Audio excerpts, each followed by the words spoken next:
my job is to be able to facilitate that environment and participate in a way where it's seamless but effective. Mm-hmm. And sometimes it's not saying anything.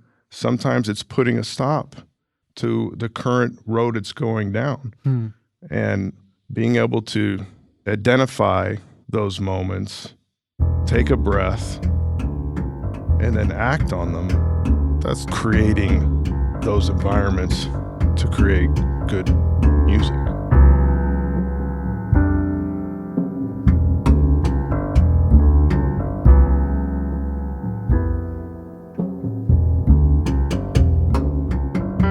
We're here, guys. We're on episode 26. Woo! Just fade music. All right. Yeah, episode 26. It's great to be here. We haven't synced up in a while, the four of us on air. You know, we've been interviewing all these celebrity guest stars, and you know. Yeah.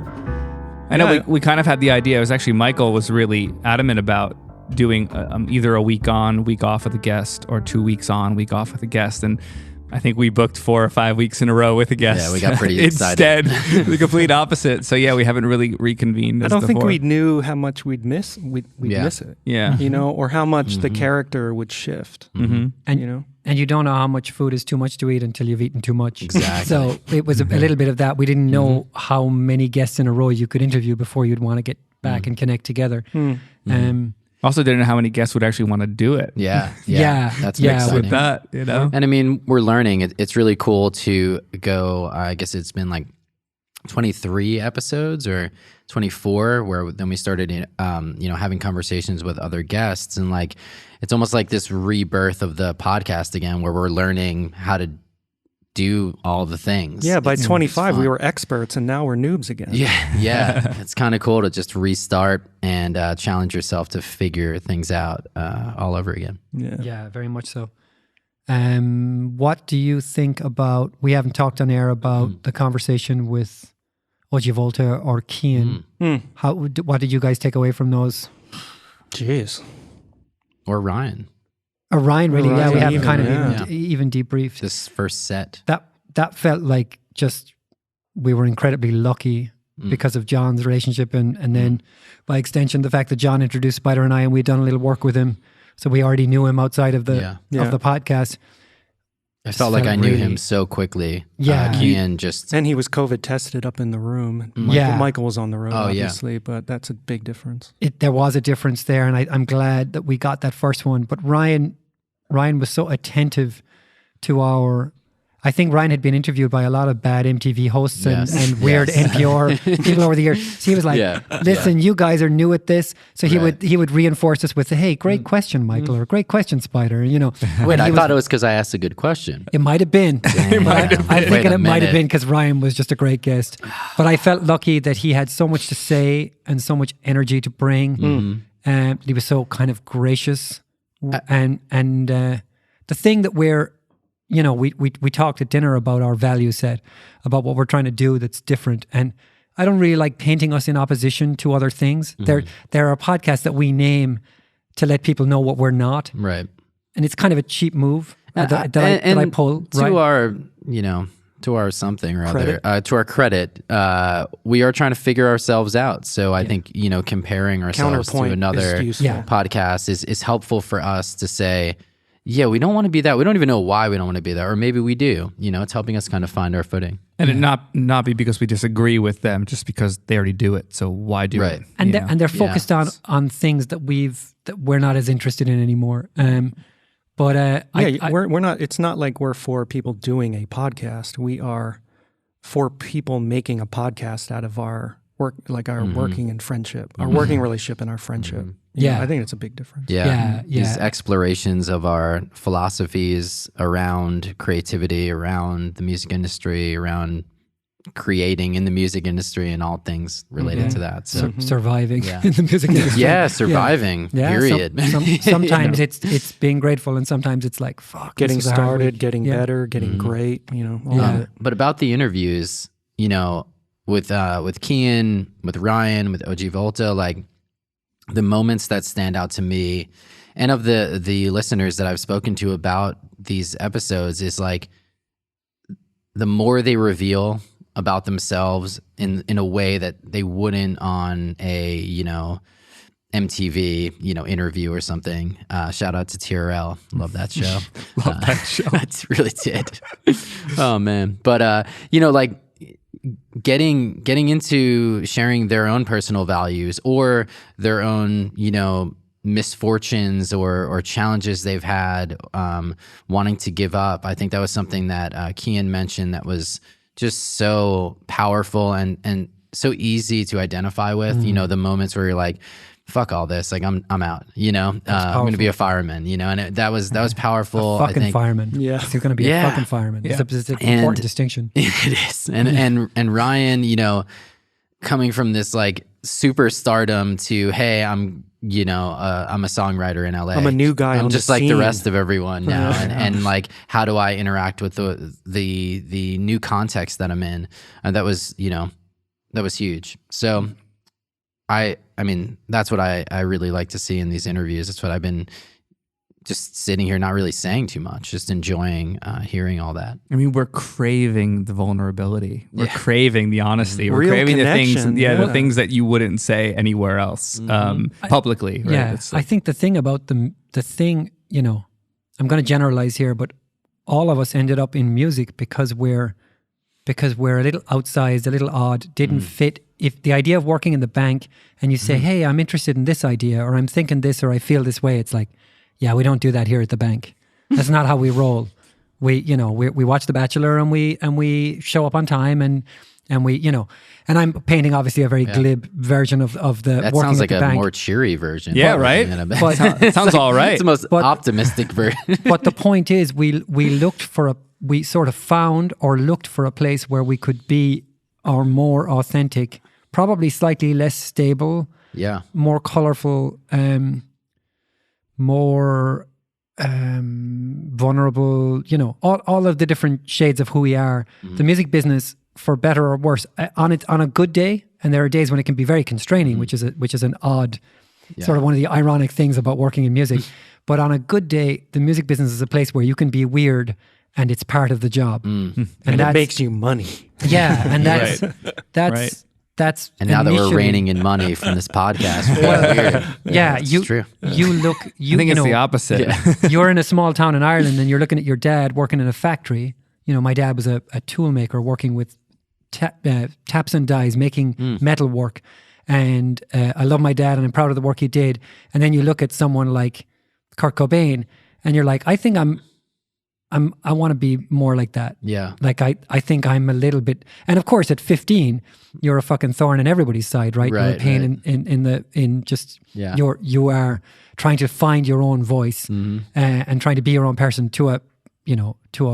I mean, it's bad, you know, it's bad for everyone. But as you move through that as an adult, it's like if you've got big ideas or curiosities or questions that make other people uncomfortable, music is a much better place to be than being a lawyer or a banker or a teacher, where there are kind of rules you've got to play by.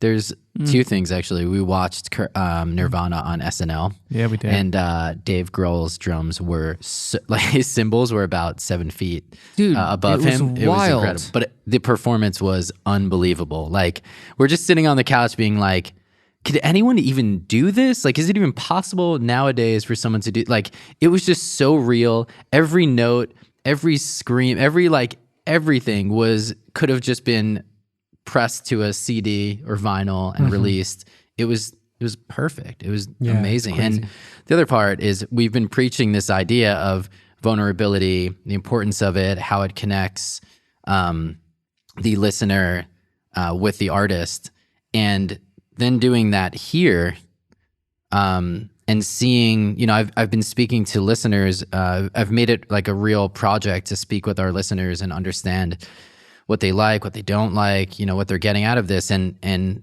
everyone has brought up the vulnerability angle, you know, stories that you've shared that have been incredibly vulnerable.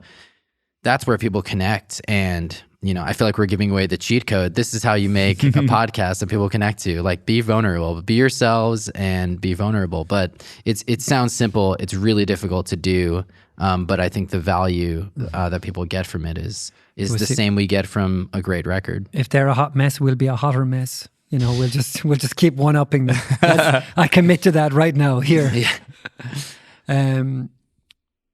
Anything else, guys, before we bring in our guest for the evening? No, I think that's good. Yeah? Yeah. Please, Well, Rory. Speaking of being in the music business and sort of interesting, creative, dangerous, outsider, inspiring people. Our guest tonight is Greg Hayes, scoring engineer, joining the conversation. And we're Spider and I were lucky enough to meet Greg through a mutual friend, Noah Snyder, who is our guest next week. And we connected with Greg a few years ago now, maybe the first time. And just immediately, just were on it, you know, just on one. And in the spirit of what you just said, Michael, these kind of conversations where we're just like, yeah, okay, yeah, that plugin, sure. But life, kids, work, fear, you know, the big stuff. Greg was right there with us. So I want to welcome you on, Greg, and thank you for joining us and taking the time tonight. Thank you. It's a pleasure to be here. Cool, man. So you're at your studio in the Valley. You have a beautiful sort of pool house studio that you've built out in Encino, and you're mixing.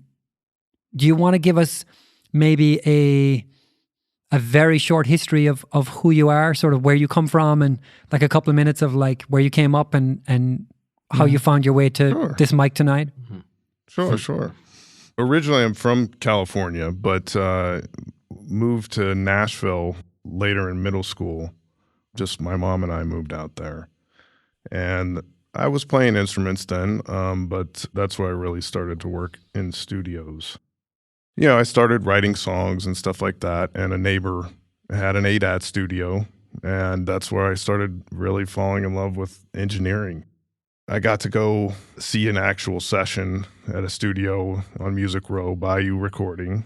I think I was like 17. Wow. Full rhythm section band in the studio. I got to stay the whole day, and at the end of the day, the engineer said, "You're more than welcome to come anytime you want." So I showed up every day after that. Probably for the next year or more, worked, you know, as an intern, not paid, getting to do sessions here and there. And then found my way back out to LA, working in hip hop studios.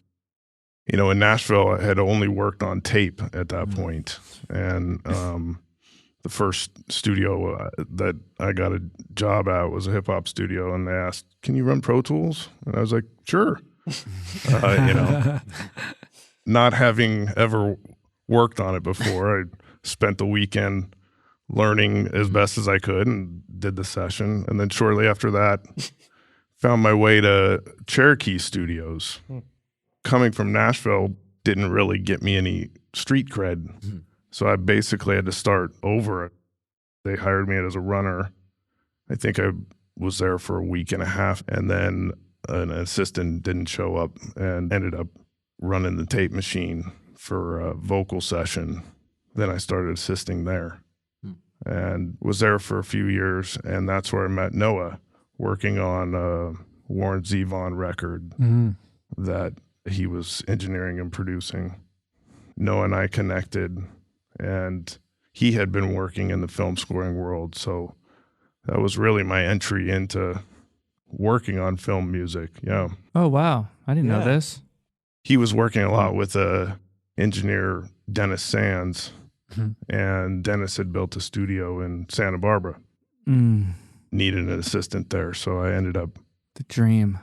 I ended up getting to go up there and work on films for Dennis, and it was a great experience. Staying at a hotel close to the beach and working on giant films with amazing composers. Like one of the first sessions I saw at Todd AO was with Al Silvestri with like a 90-plus piece orchestra. And the way he commanded the orchestra, just immediately fell in love with film music. Yeah. Tadeo is for listeners who don't know, was a kind of iconic scoring stage in LA that closed, I don't know what, 10, maybe 12 years ago? Closed before I got to LA. I guess so, I think it just sort of succumbed to the pressures of the real estate market and sort of just that the shrinking in budgets and the kind of stuff that was starting to affect records too. What would have been some of the movies you did with Dennis, some of the bigger movies while you were there? Because Dennis, again, is, for listeners who don't know, is kind of an icon in scoring engineering. He's one of the very big, you know, long-lived engineers who's done a lot of high-level work for decades. Polar Express was one of the first films I worked on there. Gosh, it's going back pretty far. Not anything else is hitting my brain at the moment. Speaking of which, a lot of long days. Yeah, I had good fun with my daughters today. I was prepping for tonight, sitting at home at the Mac Mini in the living room, and I had your credits up on IMDb, and I was just going through the movies you've worked on. I was like, so I'm going to be talking to my friend Greg tonight, and he did this movie and this movie and this movie and this movie, and they were like, oh wow, that's like, I love that movie. That's one of my favorites. You know, it was so much stuff that's like huge in their lives. Yeah. So there must have been a moment where you're working with Dennis and getting better, and he's trusting you with more and more stuff. And at some point you had to be the only guy who recorded an orchestra. There must have been some moment where the first day you ever did it yourself. I learned a ton from Dennis, but at his studio up in Santa Barbara, when he first started getting going, it wasn't working all that much. So I ended up getting into a studio called Signet Sound and getting exposure with working with all kinds of different, you know, from records to scoring to a bunch of stuff. And my first experience recording an orchestra actually was at a place, trying to remember the name of it, but I wasn't actually supposed to be the engineer. I was just going to be the Pro Tools operator, and the engineer was from out of town, from New York, and he was asking me questions about mics, what mics to put up and stuff like that. And so I was helping him, giving him some suggestions, and we're like 15 minutes to downbeat, and he ends up sitting at Pro Tools and I'm at the console, and I'm like, are you coming over? And he ended up saying, no, you got it. So I ended up mixing the whole film, or recording the whole film. And from that point on, the composer was my client for the next few films. Wow. What was that a crisis of confidence for him, or were you just killing it, or both? I think it was a crisis of confidence for him, for sure. Yeah. And I was trying to kill it, you know. Someone's got to be okay with that. Like the composer was okay with two people swapping chairs. I guess if there was no problems, then they were okay with it. Yeah. I'm guessing you're right. I mean, at that point in time, his focus is on so many other things. You know? Sure. And I was making the problems disappear. So, you know, it's not about what mics you're choosing. It's about creating that environment to be, you know, in the film setting, to be productive, but also not think about things and just react to what you're hearing. Within our small audience, there are probably very few scoring engineers working at the A-list Hollywood level. So most people are making records in bedrooms with laptops or studios and working with songwriters or maybe rock bands or whatever. And I've only been to one full bore scoring session with, 80, 90 piece at Warner. Tommy Vicari, who you know, invited me to a Disney session at Warner. And it's the only time I've ever been to one. I've been in the room several times with Noah, Technicolor, and with you, Spider. And at Fox, I've set up a bunch for Tommy and different people. But in terms of the orchestra actually being in the building and that sort of peak moment, I've only been to one.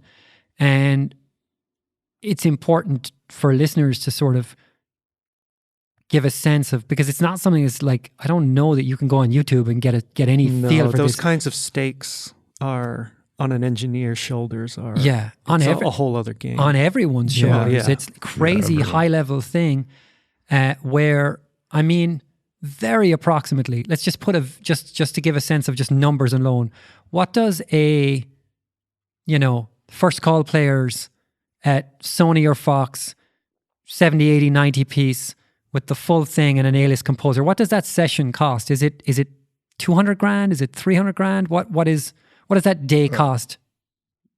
Somewhere in the 50 to over 100 a day, sure. So the kind of, hey, the drive didn't work and I wasn't backing up, that's not an acceptable answer.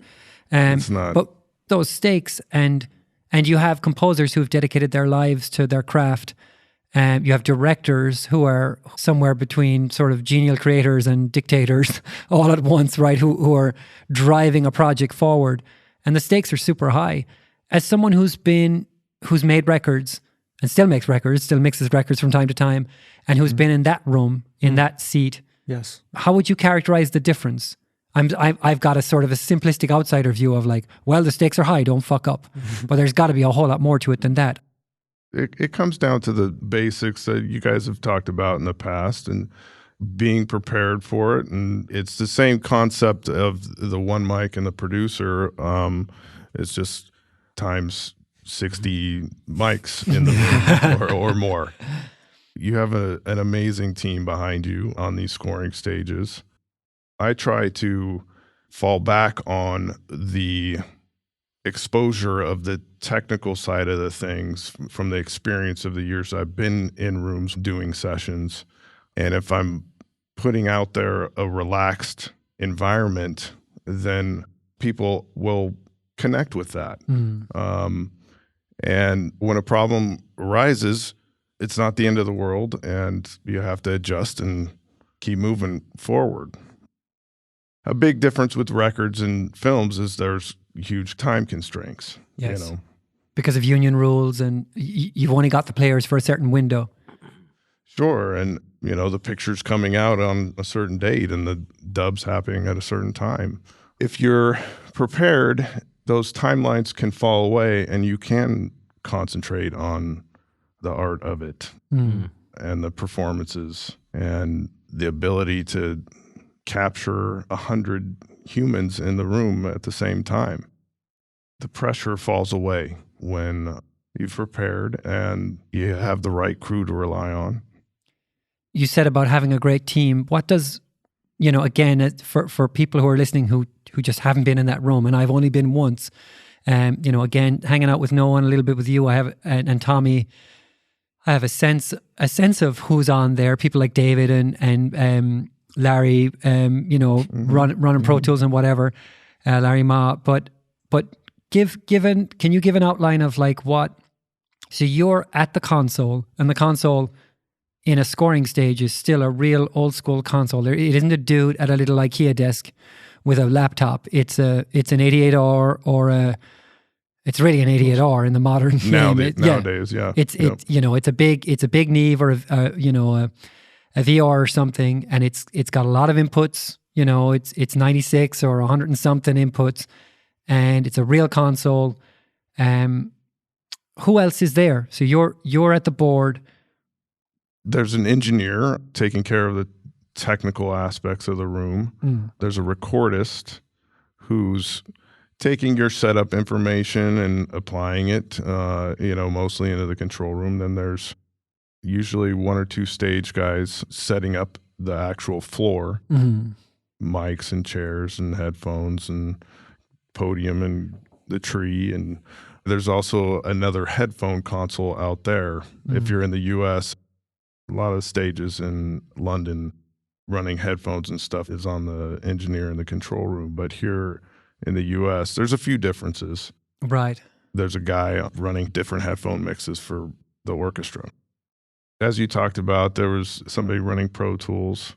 And then there's guys connected with the production, a music editor that's bringing material in, and anywhere from probably 7 to 10 people on the crew. Yeah, and the music editor is one that's always kind of fascinated me in that I was never, having over the years when I was with PMC, I would go to studios at different times to demo speakers for people at Fox or Sony or whatever.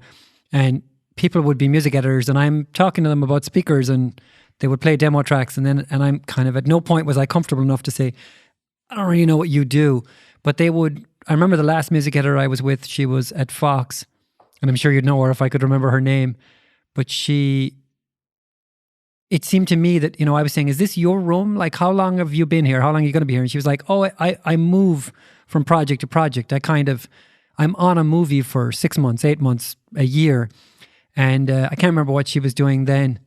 Might have been, I can't remember what she was doing, but she was going to be in this kind of basically office with her PMCs. And what does a music editor do? I can ask you because this is safe. I couldn't ask her. That's not the question to ask me.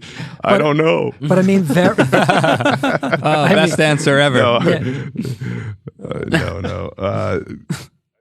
They're attached to the projects usually a lot longer than a mixer is. From the time post really starts, there's a music editor temping the score. I'm trying to usually get a lot of information from them when I come on. Politics-wise, they're kind of the conduit between the director and the composer. Huh. Sounds a lot like a spy. And do they report to the director, or are they actually working for the studio? And I mean, forgive me if these are naive questions. Both. It depends on the situation. I mean, a lot of times they're hired by the studio, but a lot of composers work with the same music editor. So if a composer is hired on a project, they'll bring their music editor along. So it works both ways. And so if we've got, Michael Giacchino or someone like that, and there's Elton John is doing a feature, a song, or co-composing, the music editors across both of those, they're working to sort of coordinate the outside people or the temp music or the songs with the composer. They're sort of like the sort of admin person over all of that. Every scenario is honestly different, but yes, it can work in that fashion. Yeah, and sometimes the composer's doing all of that, or sometimes there's the director is more hands-on. Sometimes there's multiple music editors, some handling the songs and some handling just the score. Interesting. Yeah. On musicals, there's usually somebody handling lip sync as a music editor. Wow. We just got to get a music editor on some night so we can. I know, right? Yeah, it's kind of fascinating. I'm kind of was joking about it, but I was actually embarrassed to ask this woman like what she really did, because I was just trying to help her with her speakers. But I'm kind of in the room going, I don't really have any idea what your day looks like. She had Pro Tools and she had engineered records, but I didn't know like what the gig really was. You know what I mean? It really involves quite a lot. I mean, from spotting the film to choosing where they're actually putting music. And that's what I mean by they're attached to the project a lot longer than I am. So they have what the director's instinct was when they spotted this film, and that kind of information I'm trying to pull out so I can help provide that conduit to getting success.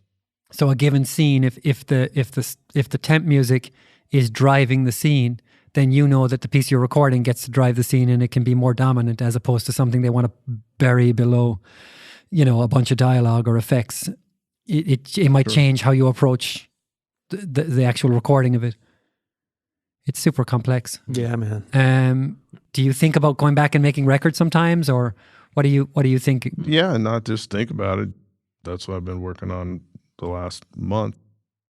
Kind of found a hole and was able to reconnect with it. It just triggers different creative energy. And within scoring, it's okay to say, I'm not available on the weekends on this one. And if it doesn't work with the schedule, then maybe I'm not the guy for this one. But it depends on what's going on in that moment. And obviously you got to pay the bills. Yeah. So it's a balance between all those things. And then there's projects that the budget isn't there, but your heart's in it. So you're more dedicated to make those compromises. And that would be composers that you're betting on will be the next generation, or Doesn't have to be a specific composer. It can be, but also just a specific project. You know, years ago did a short for Funny or Die for Prop 8, which was legalizing marriage. It was one of their first videos. Everybody was donating their time, and the cast was a lot of the guys from SNL, and Mark Shaman wrote it and played it, and I turned that week upside down to be a part of it. It's cool.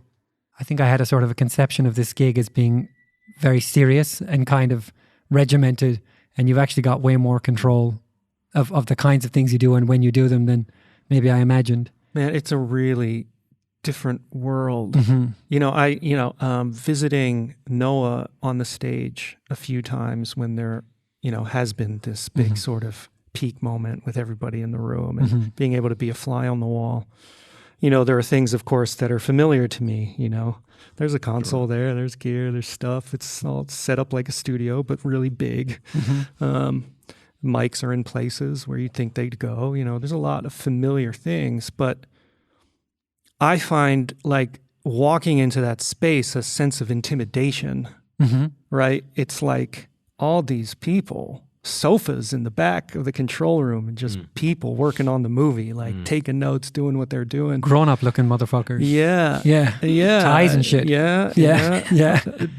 Tucked in and belted, you know. And you've got like, you know, like Greg was outlining, you've got this team, right? So you've got people at various stations, you know, looking after different aspects of the session. And then there's all the crew out on the floor, setting all this stuff, right? It's like and I'm just imagining sitting in Noah's chair, right? I'm just thinking, well, what if I had to sit in and do this right now? I wouldn't know what the fuck to do. Takes a certain personality type and orientation with the room. And I mean, it's a lot. But then what struck me is the banter between the team is so relaxed. Like everyone, you know, this is what we do every day. And the tone is very calm, and it's, even when there's a problem, it's getting handled. It's like a bit like the fact that there's a team and there are experts that have narrow expertise in various areas makes that sort of problem-solving thing compartmentalized and sort of effective. And, you know, you see the machine adapt, as you're saying, like something's weird, and like then you adapt. And then it's like this, and everyone's doing that all the time. You know, it's never perfect, right? It's like, and yeah, so to me, like, then, you know, after that sense of intimidation, and it's like, oh, you see the organizational structure here, and the goodwill in the room is sort of producing this outcome reliably.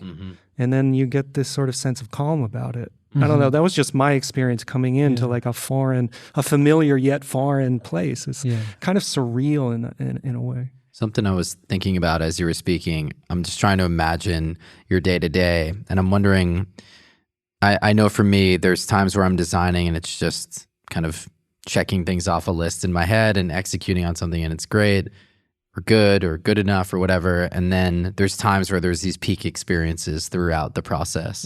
I'm wondering for you, what those peak experiences look like now into your career. I mean, there's many of those moments, I would say, you know, probably when you're seeing a emotional image on the screen and the music has just turned it into something that you didn't think it could. Right, because you're seeing that moment before the audience ever does. Yeah, you're like seeing the actual sometimes moment. It's the first time I'm actually seeing the film. Right, is on the scoring stage with an orchestra. Sometimes I'm actually seeing the film for the first time, and the orchestra is playing it for the first time. They're seeing it for the first time. They're seeing the notes on the page for the first time. The conductor, the director. So the whole room is elevated. I guess that would be the peak moment. Any other moments like that? You said there are a few. Yeah, I mean, I would say in smaller degrees, but the day before we're setting up for an orchestra recording, and my immediate team is all working together, and seeing problems ahead of time and being able to fix them. Again, these are small moments, but just as important. So it's not necessarily that it was this big, impressive film. The impressive part about that peak moment is it takes a village, Right. Yeah, I mean, and the thing about peak experiences is that it really is your personal experience, not necessarily even the collective experience. It's that to you, it might be something as simple as that, like spotting that problem and being like, here's the plan. Like, I know that's where I get off. I'm like, yeah, amazing. Here's the system here. Yeah. So that's great. I mean, both of those sound awesome. I'm just imagining like a lot in the morning. It's like 10 a.m. or something, 11 maybe. And all of that's happening where everyone's seeing the music for the first time.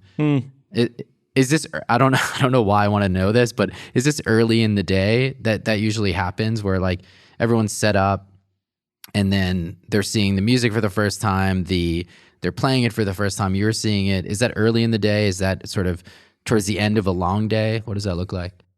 It's all parts of the day. Every time a cue is pulled up, it's the first time they're seeing it, so. Right.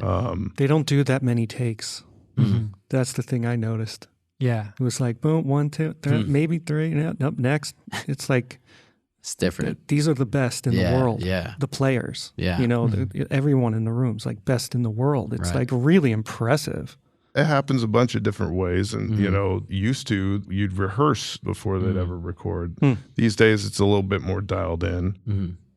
I'm struck by, to go back to your observation, Spider, about walking in the room and kind of this sort of well-oiled machine of people, who know their role, who are working together, who are chosen for their consistency. And I'm thinking about kind of the selection pressure on getting in that room. So being a wild card, being a dangerous individual, a chaotic individual in that situation is not useful. No. If there's to be chaos in the score, it's finely engineered months in advance by a Danny Elfman or a Trent Reznor or a Marius de Vries or whoever. Yeah. They're bringing sort of chaos in air quotes. They're bringing danger. They're bringing new sounds, but it's all very planned. And by the time you get to the stage, there's no fucking around. There's no rolling up. We're going to the moon. Yeah. But it's interesting that like in a hip hop session, you almost you don't want to generalize, but you almost want the opposite. People are looking for that dangerous, show-stopping energy that kind of roll up it. I'm thinking of characters like, the people that we meet, like Derek Ali or Murda Beats or people like that are bringing big energy to sessions and hip hop producers who are arriving when they arrive and bringing a lot of energy and danger and unpredictability to the session. Yeah. So, and of course they're winning more than they're losing, or they wouldn't keep getting hired, or the labels wouldn't front the budgets. But it's just a different set of, in a hip hop session or a pop or R&B session, there's much more room for danger and risk, and as opposed in that room, it's like no one wants a guy who's taking chances with Pro Tools. This is an interesting point, and I looked a little bit into the cultural progression that happened in classical music and orchestras. And I know very little about this subject. Let me just say that now. But from what I understand is, and this relates to what I saw on the stage with the players. It's the players in the orchestra. Let's say way back when, were adhering very strictly to what was on the page and how they were told to interpret. Like the 60s or the 1600s? I don't know. Well, maybe, very approximately. Yeah, maybe all the way up until, the middle of the last century, into the 60s. I think the 60s could be seen as an inflection point there in culture and more broadly, right? So the orchestras have become more collaborative in nature. Where there is more room. And when I was on the stage with Noah, it was a David Newman session for Green Eggs and Ham, which was incredible. And what I was struck by was the room, individual players, like the players were sort of given room to embellish. And this is animation. This is kind of classic cartoon score sort of concept, right? So it's almost sound effect-ish. You know, there are these, I don't even know how to describe this sort of extended technique kind of stuff. Old Disney or old Hanna-Barbera kind of very dramatic flourishes. Yeah, not typical classical playing, right? And there would be a take, and a couple of the musicians would sort of trail off in a strange way, and everyone would laugh, and it would be like, "That's it." And I didn't expect. I expected a bit more control of the orchestra rather than a sort of setting them free or giving them some room. Interpretive thing. They didn't go crazy. They didn't make a mess. It was very subtle, but made a huge difference. Yeah, it's the expression. It can vary, you know. For a horror film, there might be trying to do that, trying to pull not just a couple, but having the whole orchestra do that. And it may not be notes on a page. It may be a conductor swelling them up and coming down. So, you know, while very structured and contained and not as chaotic, it can be chaotic at times, and there can be a lot of experimental things that, well, we put this on the page, but we're not really sure how it's going to come out. You know, so you have to set aside the time to experiment with those kinds of things, but those can be crazy magical moments when you do see what happens. You know, we did a session for a little short called Lou, a Pixar short. And I love that score. You shared that with us when we were with you, or maybe with Blake one day. It's epic. It's beautiful. It was 12 mallet players set up kind of as a back row of violins. And we weren't sure how it was going to come out, you know, but it was able to have the melody travel in that semicircle. Crazy. Transferring from musician to musician and happening in the room together, you know, so complete chaos turning out to success. In real time, I love that. If we're given the opportunity, it does occur. So would it be fair to say that that stuff happens on the other side of the glass? That's on the composer, conductor, orchestra side, and on the technical side, it's pretty disciplined. Or are there risks being taken on your side too? Relative risks, I guess. Yeah, it's relative risks for sure. What kind of risks do you take? What does that look like? It's a good question. I mean, you know, there's no risk that you can take that you can't turn back, I would say. Bold choices, Yeah, you know, those bold choices, you put up alts to experiment with. You know, you can put mics on each stand and get a perspective into a whole world that you don't normally do because you're trying to capture room. You're trying to actually stay out of the way as much as possible and capture what is naturally happening in the room. That brings me to something that I wanted to ask you about tonight. And I listened to went back and listened to some of your work today because I've heard that. You know, I've heard with you've played us a bunch of stuff in the room, but also, you know, going back and visiting work over the years and using it we have stuff on our playlists, and that Lou track is one that I use a lot. And the second one on that little thing, I was trying to find it to share with the guys, but I'll share it with them after. But something that I've noticed about your work, and I wanted to ask if you've ever thought about it or if it's intentional or if it's just like complete accident, is when I listen to your work compared to your contemporaries, and of course, you know, it's we can't entirely separate you from the composers that you've worked with, right? Sure. But I find your work to be a little more. I'm used to people playing me score, and I'm there, and it kind of washes over me like a kind of a warm breeze. It's like, oh, this is nice score, and your stuff is a lot more fleshy, and raw. It's a little more. I was thinking about it because we were sitting in the house the other night listening again to that to the Jazz Messengers, to the A Night in Tunisia, and I've got nice PMCs in the living room, and down by the fire at the end of the night after dinner, we're sitting between the speakers on the jazz pillows, and you get this. You listen to these old jazz records, and they speak in a way that I wish records did more.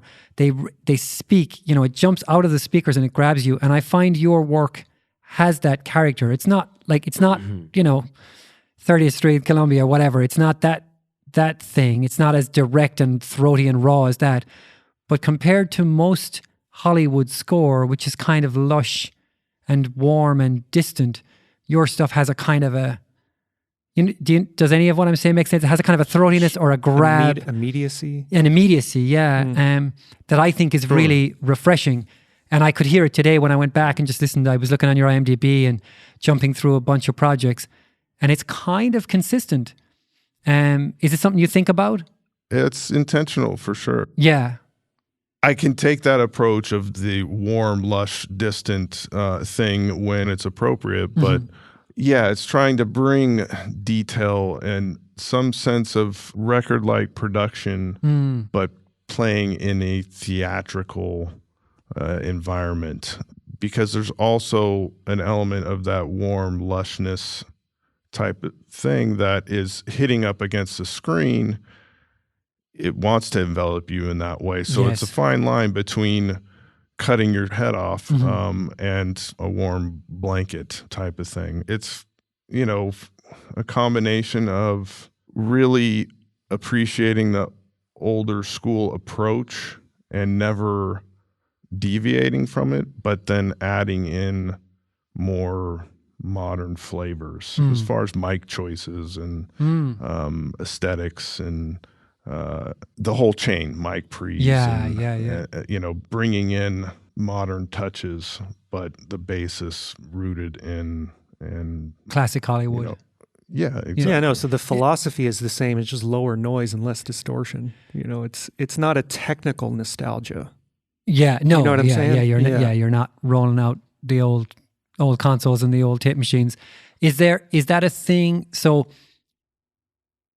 is it something that a director or a music editor or people across the project could say to you, it's a little forward or it's a little distant, that they might want it to speak more?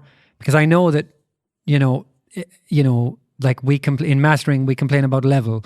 Everything is distorted, everything is too loud all the time, and we wish people didn't want that. And that's like the rolling theme, right, in my world. Of course. And in score, every composer or mixer I've ever spoken to, it's like, well, we worked for a year on this thing and they threw us under the bus. Dialogue and effects just fucked everything. And I'll compliment someone on a movie and they're like, you can't even hear what we did, man. You should have heard it in the room. And so you get this sort of. But is it something that, like, what kind of notes are directors giving you on mixes? Do they like, what are they? They're not saying, bring up the cello. Are they like what? Well, if it's like a Spike Lee film, he's sitting next to me at the console. Wow. And 60-70% of my mixes in the film are my actual live mixes when he's sitting next to me. Wow. Yeah. Because he's interacting with me in a way that I can't recreate. So orchestra, in this case, it's Terrence on the podium. That's Terrence Blanchard. Yes. Yeah. And Spike's sitting next to me at the console, and whether it's, I need to feel the percussion more. I need to feel the percussion, or that horn line. I need that. That needs to happen. Wait. So I'm doing this stuff live, and we'll do a take, then play that take back with dialogue out to the orchestra over live speakers, and play the scene down. And Spike will talk about the scene. He'll talk about how he shot the scene, what they were doing, putting us there, and then that next take is magic.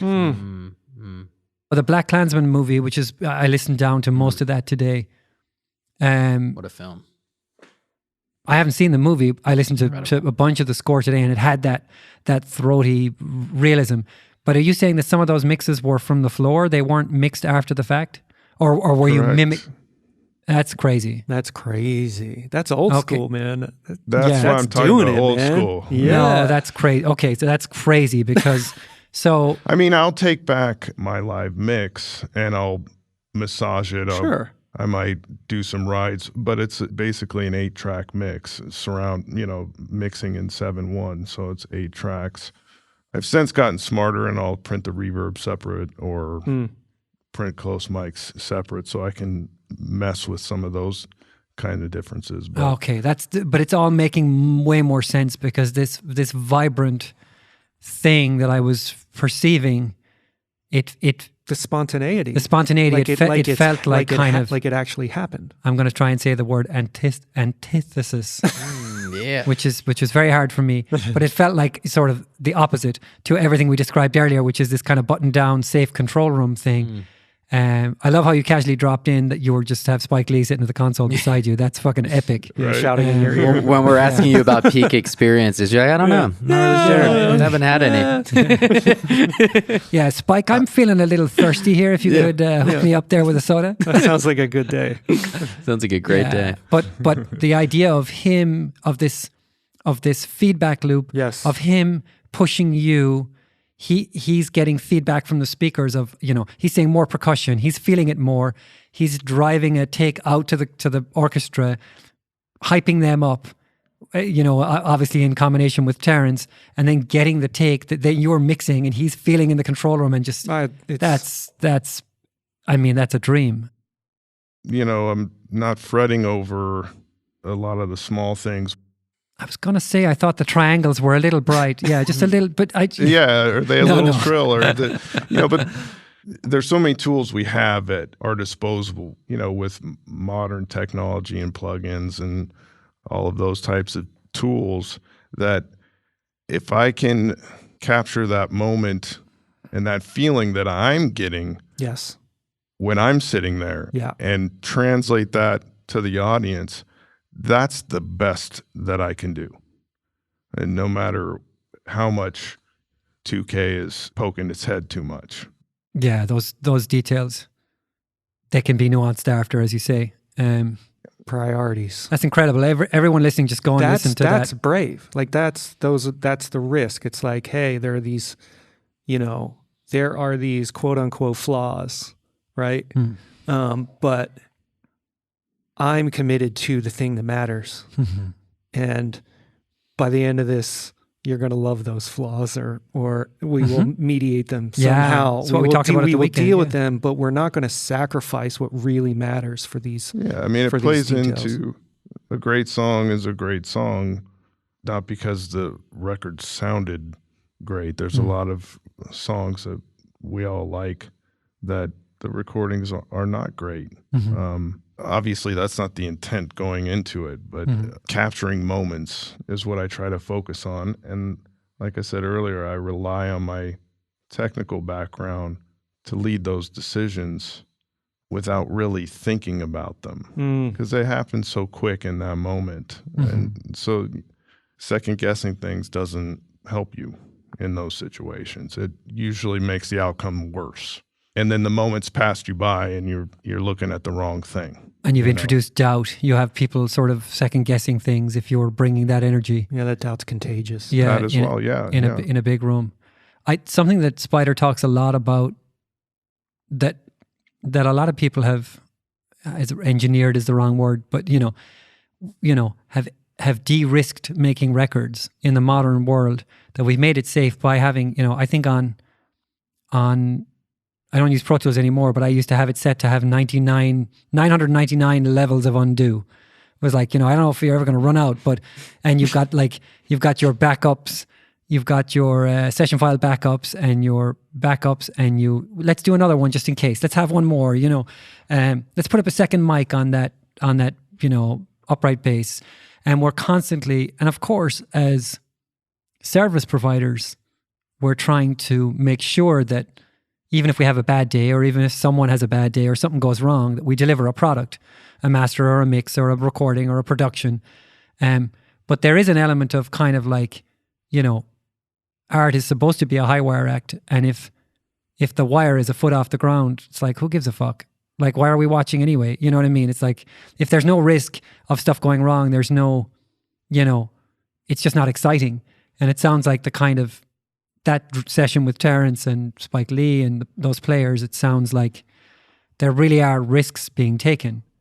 And I'm sure that has to go wrong sometimes, but... Yeah, all around the room, definite risks. And for me personally, those are the moments that I try to recreate, because that's when I feel like I'm at my best under those kinds of pressures. And that's why I say when I bring the mix back home, I have the multi-track. I've remixed it to sonically sound better, and I can be a perfectionist at that. And then you A/B the mix and something's missing. And it was Spike's sitting next to me, or Terence turning around at the podium and saying that was the take. Yeah, that energy in the room. That's incredible that it applies, though. It's that energy comes through the speakers. Yes. It really does. And like I said, there are, another 30% of the album are fine-tuned mixes or mixes that were improved upon from the live mix. But if it's not better, it's not better. Exactly. But you have to know what better is, right? And this we talk a lot about audio engineering, the primary job being a human connection, right? And so if that is the job, there will always be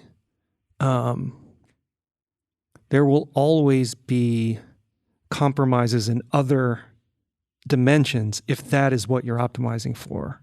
Like you say, there will be these technical things that fall by the wayside here and there. But the philosophy of maximizing human connection, right?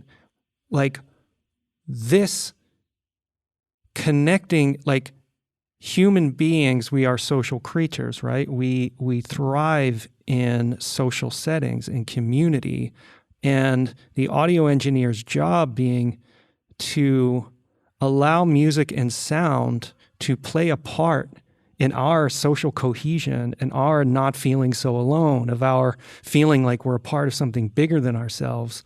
I mean, the commitment to that, dude, fuck the thing being a little out of phase, like on that, like for 3 seconds. You know what I'm saying? Like, it just doesn't compare in terms of value.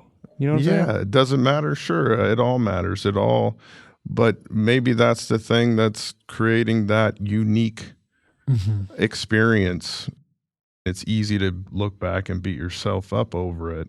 It's a matter of balancing that, because retrospectively looking at something is always good, but to the point of beating yourself up, there's no positive outcome of that. You want a feedback loop. You just don't want to be beating yourself up for just needlessly. I want to, can I dive into beating yourself up a little bit? Obviously, this is something where we're all nodding our heads to. It's like, all right, we get that because we've been in it, Can you point to a time early on or even lately where you've had to kind of keep the perfectionism in check? Yeah. Check the perfectionism. Yeah. Definitely. You get better at it as you go. One of my mentors was George Clinton, not the George Clinton, but at Bayou Recording in Nashville.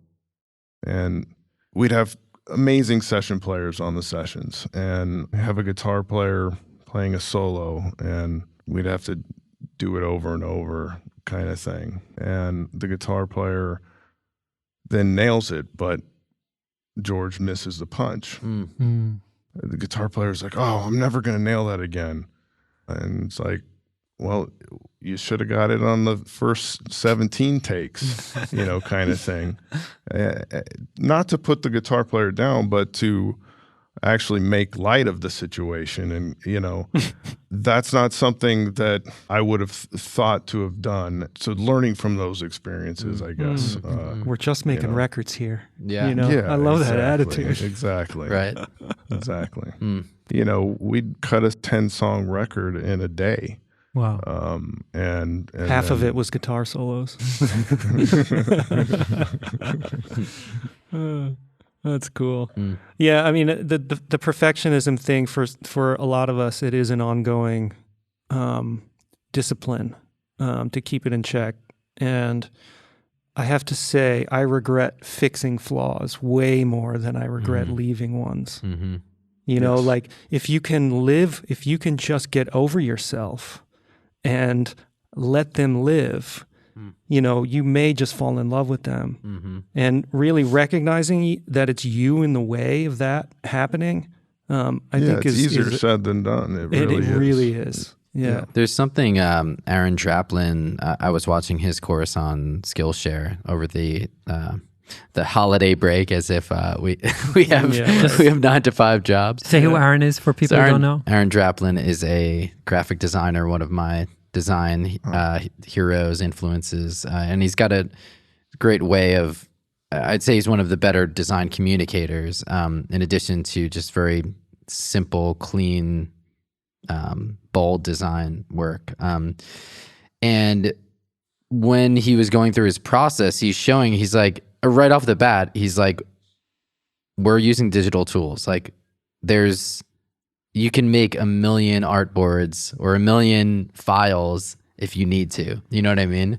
There's the space. That's probably the only constraint we have is like hard drive space. And even that, you can get 80 terabytes on like, you know, on something the size of a dime, you know. So that idea of like, there really isn't that much risk. And to your point, so where this kind of relates is that, you know, to get to, I think oftentimes we're thinking about one file and trying to perfect that one thing, when in the digital world, the benefit of this is that you can make a new version, riff a little bit, make a new version, riff a little bit. And maybe that third version out of 5 is really the one that when you don't edit it, it is great as it is, and it came out naturally and fast, rather than saying, got to get this one version that we're doing perfect. And it's in that process of perfection that you might have started with a good seed and then totally overwatered it.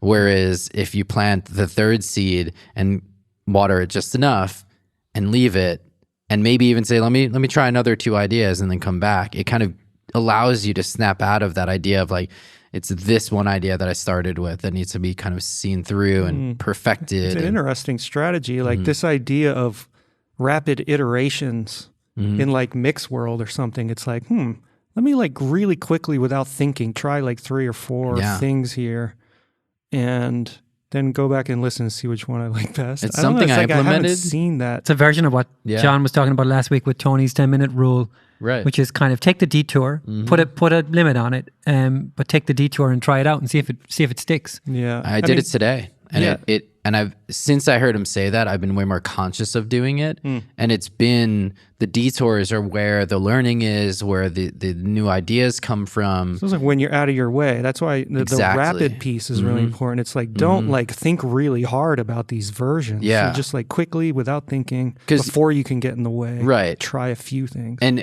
It's almost as soon as you feel like you're in the way is when you should do it. Yeah, right. It's like time to get myself out. Let me just try something new because I know I'm in the way. And maybe this idea is great, but let me get out of the way for a second and use that creative energy that's still going, that engine that's still going to like put it somewhere and maybe come back and you're like, cool, I didn't overwater it. That was the best idea. Nothing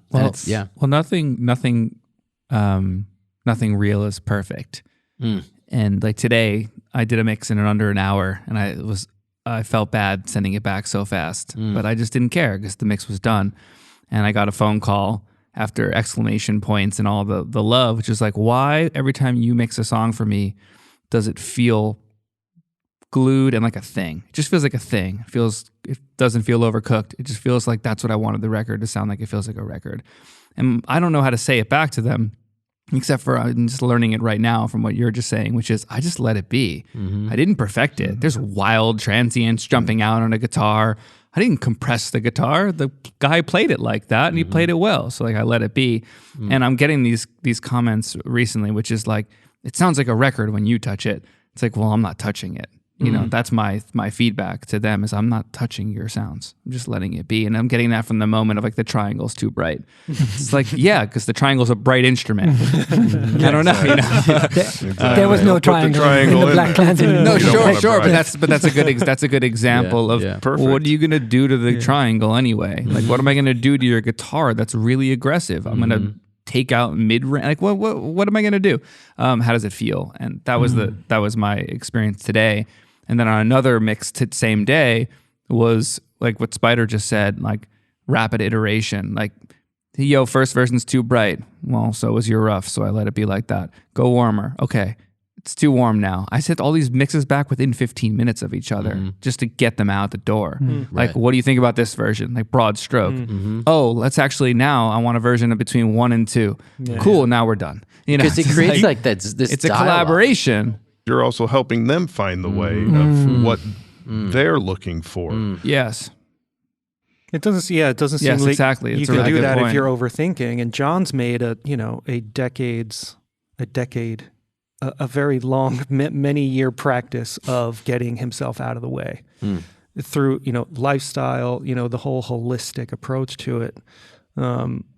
It really does, doing 3 mixes in the time you would perfect one, it gives you, it's sort of impossible to get in your way if you don't, if you move quickly. You know what I mean? And I think that's part of the advantage of John's moving quickly is like, I don't have a chance to second guess this. Yeah.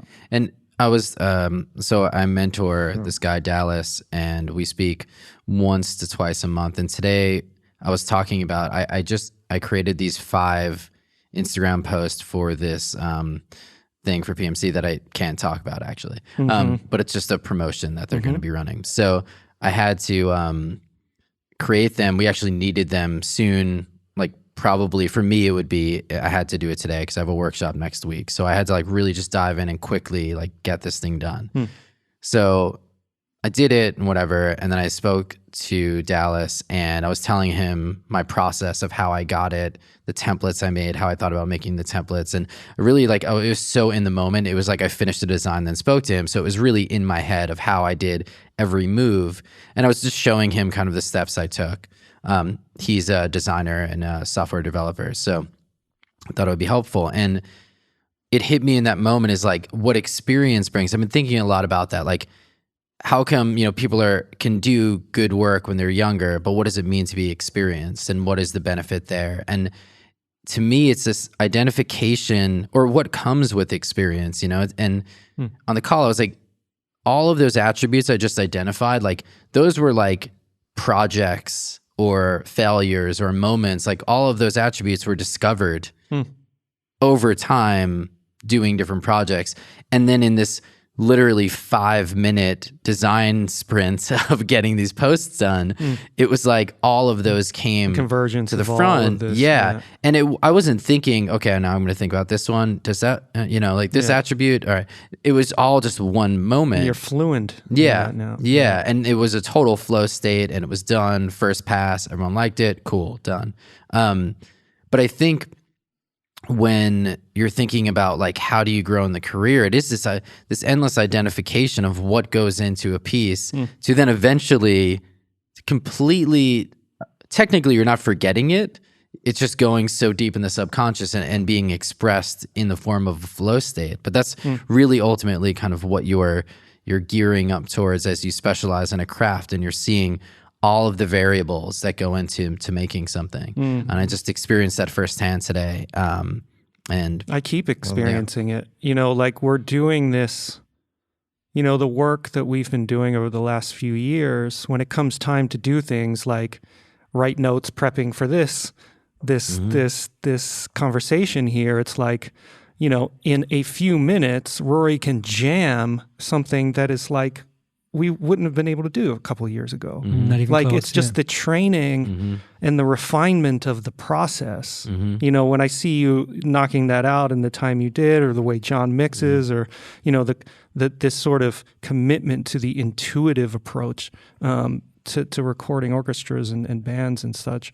It's like the process over time has been refined to eliminate the opportunities for these problems.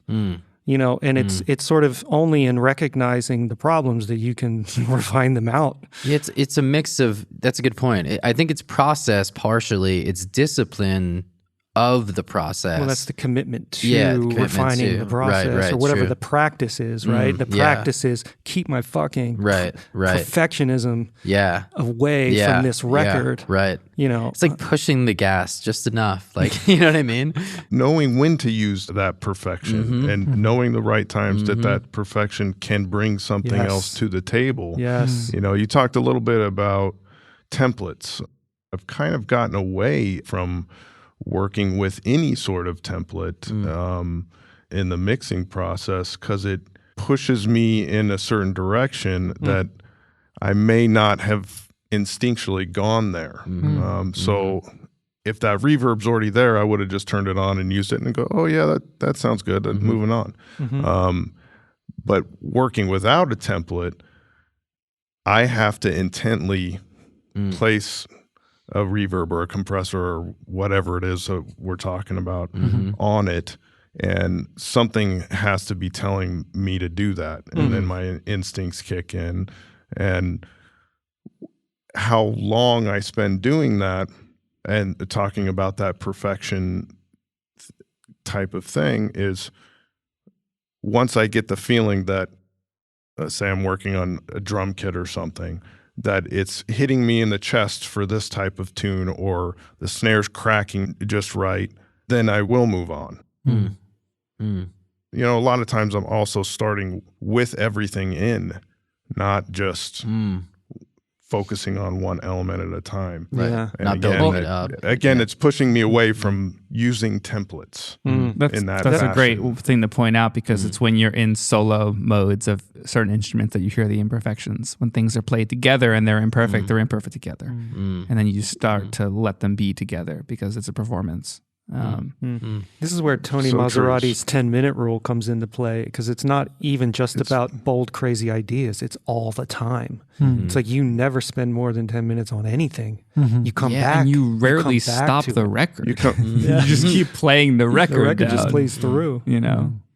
That's interesting. You're talking about like the trade-offs. I'm wondering, going from an environment of like Nashville, hip hop in LA to what you're doing now, has it felt, do you feel more supported, and is that a good thing? Do you feel less supported, or do you feel more stifled? Like, is there a trade-off to the support system, and what are the benefits of it? I would say yes, I feel both. You know, it depends on the time in your life. I mean, the idea is to create that support system, and sometimes it falls through the cracks and you got to pick yourself back up, and sometimes you learn things about yourself, you know, and about who you want to spend your time around. Once you have an idea about something, then putting yourself out there, sometimes that means turning down certain gigs to free yourself up for more opportunities to come that do align with your ideals. Can you point to any specific circumstances? We can keep the names anonymous if you'd like, but where that's been, where what you just said was the focus of sort of your life? I mean, it's changes outside of who I'm working with that have influenced that as well, like having a kid and the effects of a pandemic. It'll make you rethink what your motives are. Seems like you've been thinking about that a lot. I know I have. Sure. Where are you at with it right now? Today I'm in a good place. My son actually was hit by this whole COVID thing. And he was in the hospital for 3 or 4 months. Wow. I had no idea. Yeah, I didn't know that. So this was at the beginning of May. It's obviously rattled me. he had this thing called MIS-C, and it's related to COVID, and it's this inflammatory disease, basically. It's a thing that happens systemically, and it hit his heart. Doctors didn't know what was happening. We were probably the third or fourth case in California. Wow. And they'd probably seen 60 or so in New York. It hit New York first. Oh, wow. It's affected me in a way I didn't know it could be affected. So I kind of stepped away from work for a little while.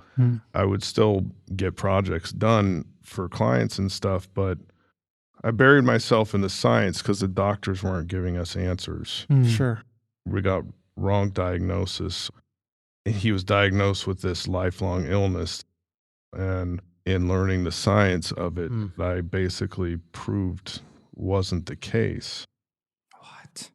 I was having panic attacks and not sleeping, things that I'd never experienced in my life before. Jesus. So I'm just getting out of that in these last few months. So it was difficult to be a human right now. Yeah. Because I don't feel real connected to a whole lot of people. And then being isolated because of trying to be safe for my family and my son, because we don't know what the future is. Yes. How is he doing now? He's doing good now. He's been healthy for like 3 months. Believe it or not, through Twitter, I connected to some professors and doctors all over the world. One at Stanford, who then connected me with somebody in Sweden, the guy who's the top research scientist on pediatric inflammatory disease. And this is the guy that's writing the papers that the world is listening to. And then had to connect directly with the CDC. And I've been talking with them, who then connected me with somebody at Seattle's Children's Hospital. And, you know, it's been a different mission that I never could have imagined that I would ever be on. Damn, dude, I'm so sorry. It's super intense. We had a talk one night here and something came up about worrying. And John was talking about sort of how useless worrying is. And I was like, okay, bro, come back to me when you have a kid. Because it's I said, wait, hold on. Yeah. I said it's useless to worry twice. yeah, It's very did say different. that. no, I get it. I mean, you're right. It's just a very different job totally living it when you right. have a Yeah, kid. man. There's a thing of having the way I describe it is your heart is outside your body. And it's like watching someone run around the world with your heart in their hands. And it's like, don't fucking trip because like you'll kill me. You know, it's just that vulnerability is it's a whole new level. You know, I haven't had a sick kid like that, but I can imagine how it would feel and how stressful that would be, and how your priorities just shift. It's like more reverb on the drums. Give me a fucking break. Yeah. You know what I mean? Like, you know, there's we love it. We love music. We love human connection, but talk to me about a human connection more than between a parent and a kid, you know? If human connection is what we're working in, Right.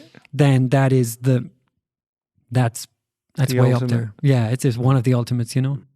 Ultimately, it's made my work better. Of course. Yeah. Yeah. Because I'm not focusing on the things that I thought were important. Yeah. I wouldn't wish this on anybody, but I'm a better person for it. And hopefully that is what will attract the kind of clients that, you know, I want to continue working with Yeah. or Yeah, not. You know? Yep. For all of us in different ways, we've all spent time out in the wilderness, you know, through illness. At one point in my life, I had a really bad lung condition for a couple of years, but I was down for a year hard where I wasn't paying bills and I wasn't meeting my mortgage and I was really, you know, seriously ill. And for quite a period of that, undiagnosed. So not really understanding what was happening and not in a position like, in some ways similar to what happened with your son. Totally. I had a disease that was incredibly rare. Well, actually, it just doesn't exist where I come from. I caught it in California, a lung disease, right? Valley fever. So I picked it up in California and went back to Ireland with it. There's no valley fever in Ireland. There's no one who knows anything about it. So you go in and they'll say, oh, this looks like this or that or the other. You've got lung cancer, you've got pneumonia, you've got whatever. Nobody could spot it. So I guess we've all spent time in different ways. John in car accidents, Michael in different kinds of trauma in his life that he's talked about, some on Mike, and just other stuff in our lives. And I think this is a long-winded way of saying this is who we want at the table. Yes. We're not interested in you coming on and listing your IMDb and telling us about your successes. It's the whole of you. And that's why we connected when we were at your place. Well, I can't thank you enough for having me. Talking about diagnosis and stuff, one of the things that America and medical system has is, unless it's labeled as something, then it doesn't exist. It didn't even happen or isn't, I've inserted myself into like this science group and really studied at a biological level COVID, and some of these long-term illnesses are happening in people and they're calling it long COVID, but it's also just highlighting these things have been happening with other Epstein-Barr type viruses and those types of things has happened. Those people just get swept under the rug, again, COVID can bring that out into the spotlight. But in my son's case, not having that diagnosis means his follow-up care isn't the same, and he was diagnosed with something called Kawasaki's disease. Yes. In the acute phase, and which is basically the same thing as this Miss C thing, except for as they learn more about Miss C, the criteria for the follow-up care will change, and my son will get left in the dust if that diagnosis isn't correct. And then the whole misdiagnosis thing of Muckle-Wells, which is this lifelong illness that you're deaf by 25, organ failure by 35. Jeez. Whoa. Oh my God. And have the medicine in my fridge still right now. There's $30,000 of medicine that's a shot in his abdomen every day. He was 18 months old at the time. Like, how am I going to be an audio engineer? And I wasn't even thinking about that. What I was thinking about is understanding the science. And that's how I approach engineering, honestly. Not just read it and learn about it, but actually understand it at a root level. Understand how that microphone is made. I took that approach to the science of it. I was reading these big papers. It would take me a day to go through.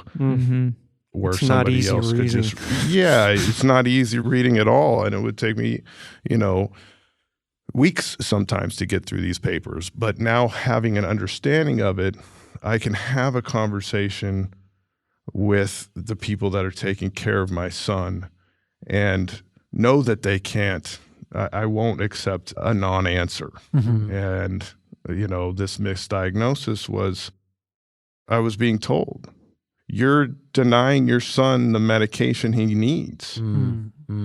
And I said, no, I'm not. If you have medicine that will help my son, I will be giving it to him.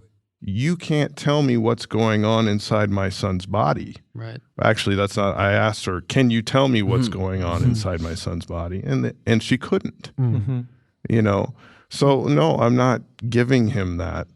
And at this point, he was doing better. He wasn't having crazy fevers and all this kind of stuff. By the time we got through the insurance process of it and the medicine actually was here, no, I'm not giving it to him. Look at him. He's doing better, But now they're actually using that medicine for trials in the acute phase of COVID. So she wasn't wrong. And I was mad. I was angry at her. She wasn't wrong. She was going down the right path for the wrong reasons and behind the curve. She got there late, and you can't blame. She's a wonderful person. She's a wonderful doctor. I had to remove my personal things and really approach it from a scientific fashion. And so I found the specialist in Muckle Wells, took my son to see him. He confirmed my son doesn't have that. Brought him to somebody here at UCLA for a third opinion. He confirmed it wasn't that. Now they're probably actually learning from my son. Yes. Mm-hmm. Wow. If I can help affect change in that fashion, it's not, I take this approach with music too.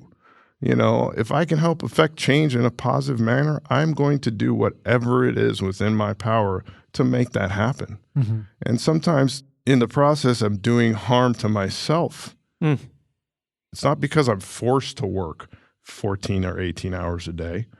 Sometimes I choose to do that, but also realizing that that's harmful to me, so it's actually making the outcome worse, both in the product and in my life. So balancing that and achieving that balance is the goal, and we're always trying to improve upon that every day. You know, every day. You don't want to be without passion, but you don't want it to sort of rule your life either. You need to find a sort of a... Absolutely, and that's that crazy. I mean, all these artists, that Bowie's, the Kurt Cobain, you know, there's that borderline between, and most of the time there is no borderline. It is full on crazy. Yeah, it's very difficult. That creates those pieces of art that we all connect to. Every human on the planet, you know, can connect to something like that. So my job is to be able to facilitate that environment and participate in a way where it's seamless but effective. And sometimes it's not saying anything.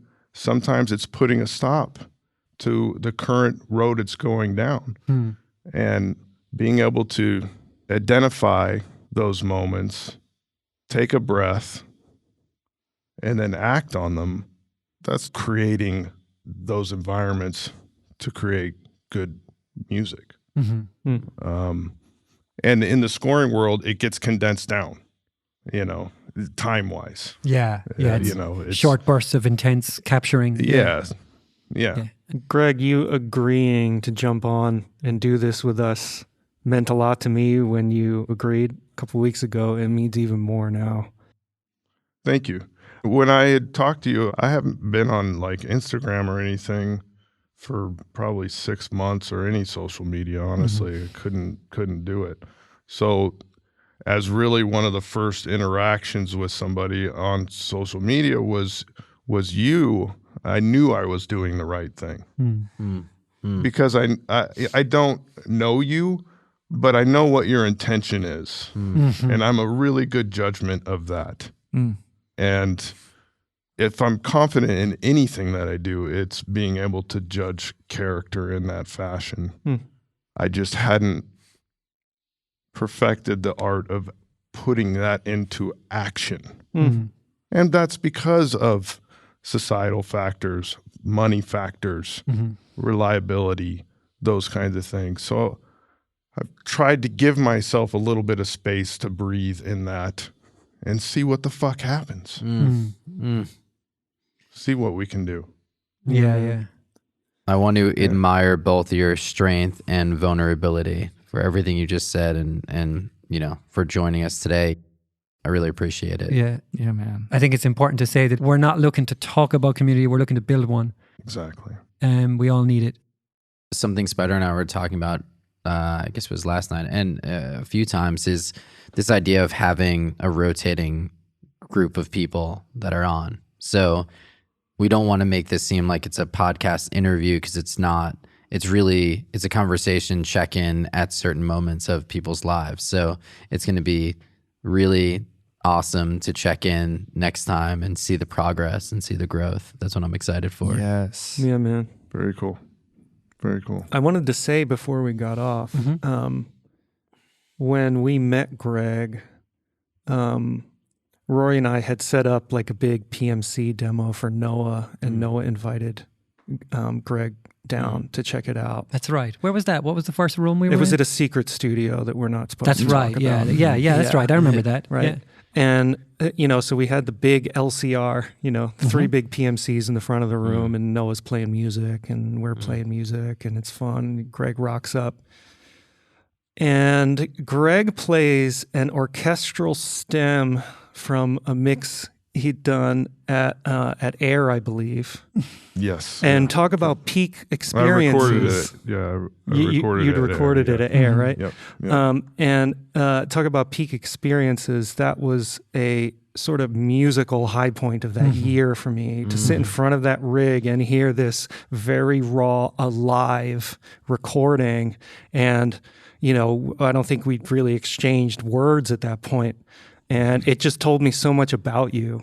And I just knew that I wanted to get to know you better. And I'm glad that I have, even just a little bit.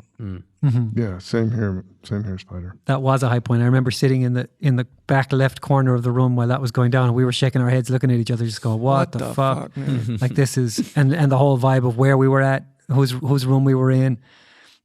At one point, I think I was like, was that the air conditioning in the record? Yeah. You did, yeah. I remember that, yeah. I loved it. And it probably was. It felt so real. It was. And those are the moments I strive for. Yeah. Those are the moments that I try to create. And that's why I'm probably a little bit uncomfortable when I'm talking about a spike or something like that. I mean, those moments for me are, do they have value? Sure, but I don't value them like I do capturing an orchestra or creating a piece of music. They come through moments in time and stuff. I'm just less interested in the social media and the talking about the gear or the plugins and that kind of thing. And, you know, a name like Spike distracts from that whole thing. Although in Spike's case, one of the reasons why he is so fucking powerful and huge is because he is a master at creating these environments for these actors to perform, for these musicians to get up off their asses if they're scrolling on their phones the whole fucking session. And they are there paying attention and they're playing their best. So it doesn't matter if it's played, you know, like old school times where they're trying to perfect it, playing it over and over, or playing it once or twice. Sometimes it's better the first or second time. Like you said, these are, you know, the best musicians in the world. The excitement of that shit does not get old. It doesn't. Yeah. And I think if we were interested in celebrity, we'd all work for TMZ. I mean, it's clear when you reference someone like Spike. We've all spent time in the room with seriously famous people, and we're there because of the work and because of the connection, not, you know. We meet people, we meet clients who really are in awe of celebrity and who are in awe of kind of the confection of it. And I guess we were all there too at one point. I don't, it's hard to remember that now, but there was a time when you had that sort of adulation of people because of their fame. But it's understood that when you kind of come to the table here, when you reference someone like that or the names that we all drop at different times, it's because of what we learned from them or what we were inspired by or the moment they created, not because of the ball or car. No, I know it here in this place it is, but... And I think that's one of the things I'd like to explore more about our industry and business in this community is the goal for going after it to be famous or be, you know, with social media, and it can really change your priorities and it mucks up the water, I guess. Completely. Yeah, completely. I mean, it's part of our mission, honestly. And there are A-list engineer producers who will not be getting the invite for this podcast. We're just not interested in talking to them. You know, I'm sure they're crying tonight. You know, they're upset and hurt by the exclusion. But they're downstairs honestly, knocking on John's door. Yeah. But honestly, I mean, what you've just said is that there are people who are playing a different kind of game, and you know, they can knock themselves out. I hope they have fun at it. They're making money. It's not what we're interested in. Exactly. We're interested in something deeper and something moving and something that you know makes you want to get out of bed in the morning. So it's something about what it means to be good at it. That is why I mean, being good at Instagram, what does it mean? I mean, getting lots of followers and all that, and that's one way of looking at it. But also, how can we use it to serve the needs of ourselves and our community? And that's what Michael and I have been, concerning ourselves with. How do we use it to serve our human needs? And obviously it has limits, but it can play some role. It's where people show There's up. great tools, those tools haven't always existed. So when you say we'll fix it in the mix, that's just a fucked up way of handing that problem off to somebody else. And not owning it. So what you put out there is what you get back. And if you put your intention out there on social media in the way that you guys are, then that's the audience you'll attract. Yeah, and that community will grow and get bigger, and it'll dim the light of the alternative perspective. We all have different perspectives, but as a whole, there's really those two categories kind of thing. Yeah, I think we feel that the gear and sort of celebrity, engineer, producer focused thing is very vulnerable because it doesn't really satisfy these fundamental human needs that we talked about at dinner. It's not built on a strong foundation. It's not built on real connection and real values and real generosity. It's kind of built on flexing and literally sometimes flexing, and that's it. Yeah, full stop. Yeah, it's not going to help us in the morning, you know. And I think that's for me, this conversation is about what's going to help us tomorrow afternoon while we're at work or thinking about something on our mind, right? And if the podcast can be that, and we can bring on people that are questioning as deeply as we're trying to, then that's going to help all of us in the morning. And I think that's progress to me. We have to find ways to help each other. That's the bottom line. Yeah. It's what we are. I like that. I want to close on that. This has been epic. Greg, thank you, man. Thank you, guys. Thanks so much, Steve.